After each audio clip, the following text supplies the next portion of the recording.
BJP से निष्कासित हो चुके प्रीतम लोधी लगातार पार्टी के सामने चुनौती पेश कर रहे हैं। आमरण अनशन पर बैठ जाते हैं, कभी कुछ ऐसी टिप्पणी कर देते हैं कि चर्चा में आते हैं, लेकिन इस बार तो पार्टी जो है नई पार्टी की तरफ रुख जाता हुआ उनका नजर आ रहा है। ऐसी अटकलें लगाई जा रही हैं कि प्रीतम लोधी इस नए दल को ज्वाइन करने के बाद क्षेत्र में बीजेपी की मुसीबत बढ़ा सकते हैं। जी हां, आपको बता दूं कि चर्चा इस बात की है कि प्रीतम लोधी समाजवादी पार्टी यानी सपा ज्वाइन कर सकते हैं। हालांकि ये अभी चर्चा ही है, ऐसी इस तरीके की सियासी चर्चा हो रही है सियासी गलियारों में कि प्रीतम लोधी सपा का दामन थाम सकते हैं।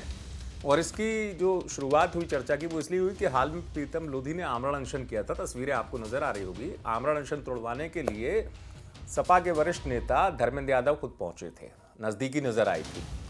अब चूंकि धर्मेंद्र यादव पहुंचे थे और बताया ये भी गया कि मुलायम सिंह के निधन के बाद अखिलेश यादव से मिलने भी पहुंचे थे प्रीतम लोधी। अब ग्वालियर चंबल क्षेत्र में एक दौर में था कि जब सपा थोड़ा सा कई सीटों पर प्रभाव दिखाती थी, विधानसभा सीटों पर, लेकिन अब जो है ऐसा माना जा रहा है कि सपा भी चाहती है समाजवादी पार्टी कि इस क्षेत्र में जनाधार मजबूत हो। तो प्रीतम लोधी क्या ये बड़ा कदम उठाएंगे? हालांकि इस तरह की चर्चा है कि उसके पहले वो राय मशवरा लेंगे अपने समर्थकों से, लेकिन क्या प्रीतम लोधी ये कदम इसलिए उठाने की तैयारी कर सकते हैं कि क्षेत्र में बीजेपी को हार मिले? क्योंकि ये जो क्षेत्र है, पिछोर क्षेत्र, जिस क्षेत्र की बात हो रही है प्रीतम लोधी के क्षेत्र की, वहाँ ये आता है गुना शिवपुरी लोकसभा में।